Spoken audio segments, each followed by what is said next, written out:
Hello friends, good morning, Radhe Krishna. मैं पारुल वर्मा आप सभी का एक बार फिर से स्वागत करती हूँ अपने एनसीईआरटी उड़ान क्लासेस में। हम इसमें एनसीईआरटी के सभी टॉपिक क्लियर कर रहे हैं जो सीटेट में आने वाले हैं। हालांकि सीटेट में जो क्वेश्चन आते हैं वो डायरेक्टली नहीं आते हैं, वो घुमा फिरा के या फिर थ्योरिकल वो लॉजिक के हिसाब से आते हैं। लेकिन जब तक आप बेसिक पढ़ेंगे नहीं तब तक आपको लॉजिक समझ में नहीं आएगा। इसी वजह से क्लास ज़रूर लिया करिए और लाइक शेयर सब्सक्राइब करिए। हमने एक टॉपिक क्लियर किया था तंतु से वस्त्र बनाना, तो आज हम उसके क्वेश्चन आंसर करेंगे। तो चलिए स्टार्ट करते हैं।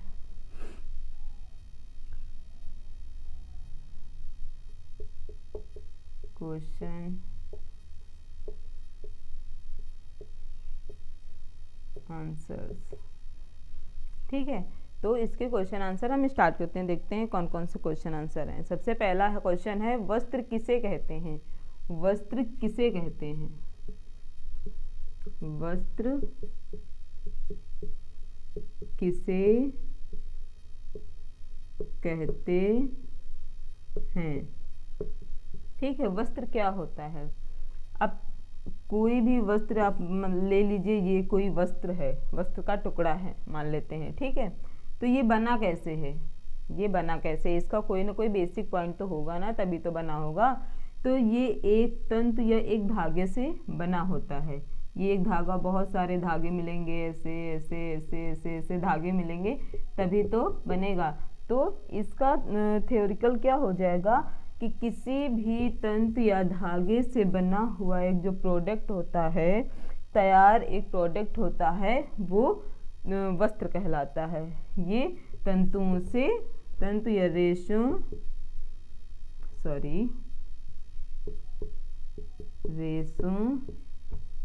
धागों से बना कपड़ा वस्त्र कहलाता है, ठीक है। तो तंतुओं या धागों से बनने वाला जो कपड़ा होता है, जो प्रोडक्ट होता है, वही वस्त्र कहलाता है। ओके, ये क्वेश्चन क्लियर हो गया। अगला क्वेश्चन है, कपास, पटसन या फिर सनई जो होता है, नारियल जटा पौधे के किस भाग से प्राप्त होते हैं? हमने आपको बताया था कपास, जूट, नारियल जटा,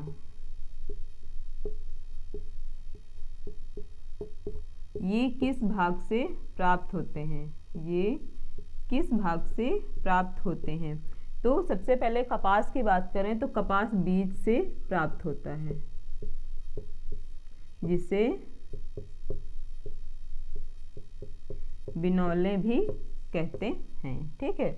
जूट जो होता है वो तने से प्राप्त होता है। सनई का जो पेड़ होता है, पटसन होता है, उसके तने से प्राप्त होता है, तने से। और नारियल जटा जो होती है ये फ्रूट से, मतलब फल से प्राप्त होती है।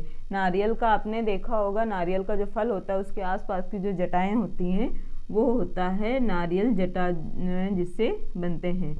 ये हो गया फल से, ठीक है।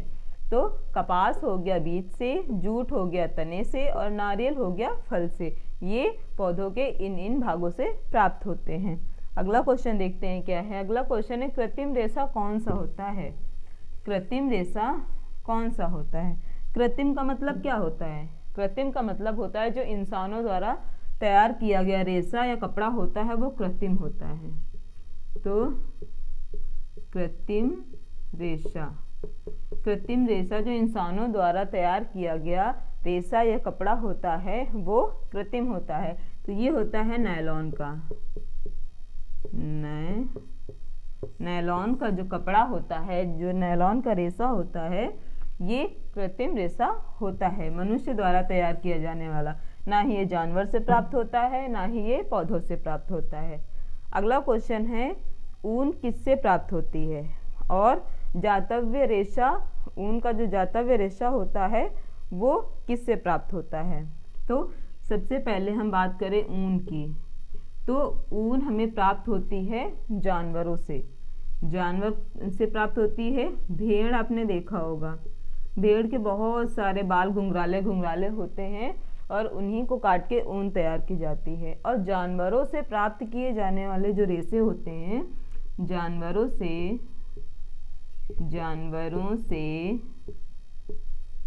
प्राप्त किए जाने वाले रेशे क्या कहलाते हैं? जानवरों से जो रेशे प्राप्त किए जाते हैं वो क्या कहलाते हैं? उनका एक नाम हमने बताया था आपको, जांतव्य रेशा। जांतव रेशा, ठीक है। जो जानवरों से प्राप्त किए जाते हैं वो जांतव्य रेशा होता है। जो पौधों से प्राप्त किए जाते हैं वो पादप होता है, ठीक है। अगला क्वेश्चन देखते हैं। अगला क्वेश्चन है, एकल धागे से वस्त्र बनाने की प्रक्रिया क्या कहलाती है? एकल धागा है, एकल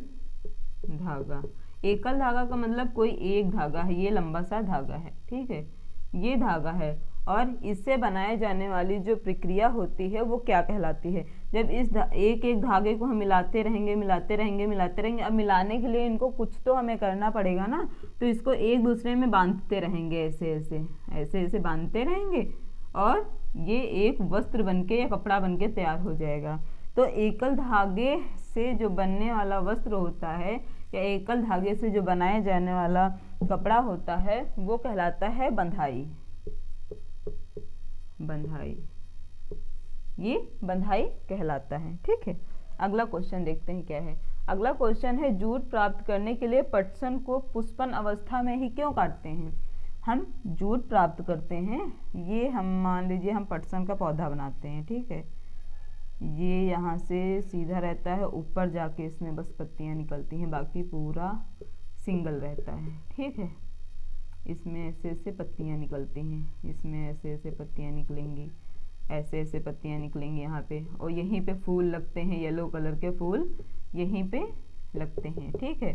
तो इसको हम इसकी कच्ची अवस्था में या फिर इसकी जब ये हरे ही होते हैं तभी क्यों काट लेते हैं, ठीक है। वही क्वेश्चन में पूछा जा रहा है कि इसकी पुष्पन अवस्था में जब इसमें येलो कलर के फूल खिलते हैं, इसी अवस्था में हम इसको क्यों काट लेते हैं?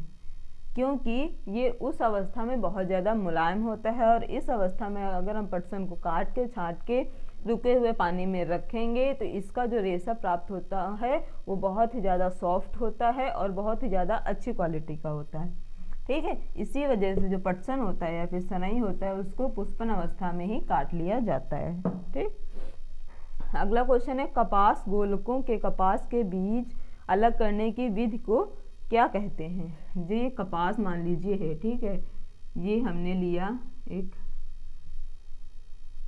कपास का गोलक,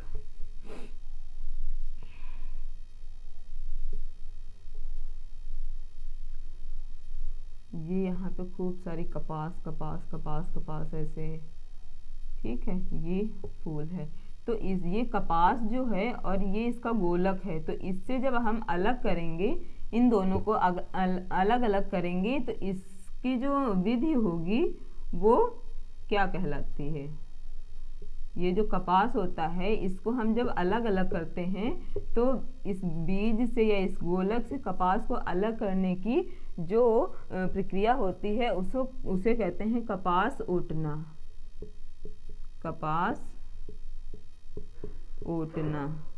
ठीक है, उसको कपास ओटना बोलते हैं। ठीक है, अगला क्वेश्चन देखते हैं क्या है। अगला क्वेश्चन है रेटिंग करना किसे कहते हैं? रेटिंग करना किसे कहते हैं? अभी हमने जूट की बात किया था, पटसन की बात किया था। ठीक है, तो जूट का जो धागा होता है वो कैसे तैयार किया जाता है, उसको हम उसकी पुष्पन अवस्था में काट लेते हैं। काटने के बाद उसको छांट लेते हैं ऐसे लंबी लंबी डंडियों में, बाकी ऊपर की जो पत्तियां होती हैं, फूल होते हैं, वो सब निकाल देते हैं। ठीक है, ऐसे गट्ठर बना के हम एक रुके हुए पानी में, जहाँ पे पानी रुका हुआ होता है, स्थिर होता है, बहने की कोई जगह नहीं होती, वहाँ पे डाल देते हैं। और 4-5 दिनों बाद, जब 4-5 दिन हो जाते हैं, तो उसका जो वेस्ट मटेरियल होता है वो गल जाता है पानी में, और वो पानी में पाए जाने वाले जीवाणुओं के कारण होता है, और बाकी जो रेशा होता है जूट का वो निकल आता है। तो यही जो प्रक्रिया होती है ये कहलाती है रेटिंग। ठीक है, यही प्रक्रिया रेटिंग कहलाती है। मतलब पटसन से जूट बनाने तक का जो सफ़र होता है वो रेटिंग कहलाता है। ठीक, अगला क्वेश्चन है, गांव में सूती वस्त्रों की बुनाई किससे की जाती है? ठीक है, गांव में सूती वस्त्र जो होते हैं, जो खादी कपड़े जिनको हम कहते हैं, उनको हम कैसे बनाते हैं? तो मैंने पढ़ाया था हथकरघा,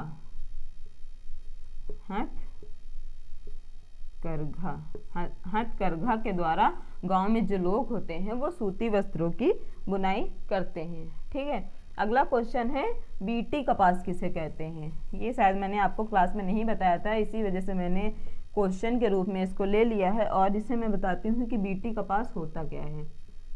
बीटी कपास, ठीक है, बीटी कपास क्या होता है? बीटी कपास एक ऐसी पद्धति होती है, आधुनिक तकनीक प्रौद्योगिकी द्वारा जो तैयार किया गया है, वो एक ऐसी पद्धति है जो कपास के पौधों में सैकड़ों टॉक्सिन उत्पन्न करने की क्षमता रखती है। और ये टॉक्सिन उत्पन्न होने पे क्या होता है, उसमें कपास की क्वालिटी और उसकी क्वांटिटी दोनों बहुत ही ज़्यादा मात्रा में बढ़ जाती है। इसी वजह से कपास की खेती करना बहुत ही ज़्यादा प्रॉफिट माना जाता है। इस विधि से, बीटी कपास की विधि से, बीटी कपास के द्वारा जो होता है वो कपास को उत्पन्न करना, पैदा करना, ये आधुनिक प्रौद्योगिकी द्वारा, आधुनिक प्रौद्योगिकी द्वारा तैयार तकनीकी, ठीक है, तकनीकी के द्वारा जो होता है, इसमें सैकड़ों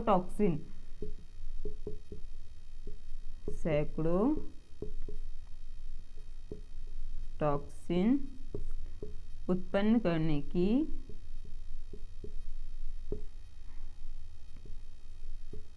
क्षमता होती है। जब ये सैकड़ों टॉक्सिन उत्पन्न करता है तो कपास की क्वालिटी और उसकी क्वांटिटी बहुत ज़्यादा मात्रा में बढ़ जाती है। और जो लोग कपास की खेती करते हैं इस विधि द्वारा, तो उनको बहुत बड़ा लाभ होता है। इसी वजह, और इसके मुख्य राज्य देखें तो ये हो गया, ये महाराष्ट्र में अधिकतर किया जाता है, आंध्र प्रदेश में किया जाता है, तमिलनाडु और गुजरात जैसे राज्यों में इस टाइप से खेती की जाती है। तो आज के ये हमारे क्वेश्चन थे, जो आई होप आप लोगों को समझ में आए होंगे और क्लास अच्छी लगी होगी। अगर आप लोगों को क्लास अच्छी लगे या बुरी लगे, कैसी भी लगे, तो आप लोग कमेंट में ज़रूर बताया करिए। और मैंने इस चैनल को सब्सक्राइब ज़रूर कर लीजिए, क्योंकि सीटेट के जो क्वेश्चन आते हैं वो इन्हीं से आते हैं, लेकिन डायरेक्टली इन्हीं से नहीं आते हैं, घुमा फिरा के आते हैं।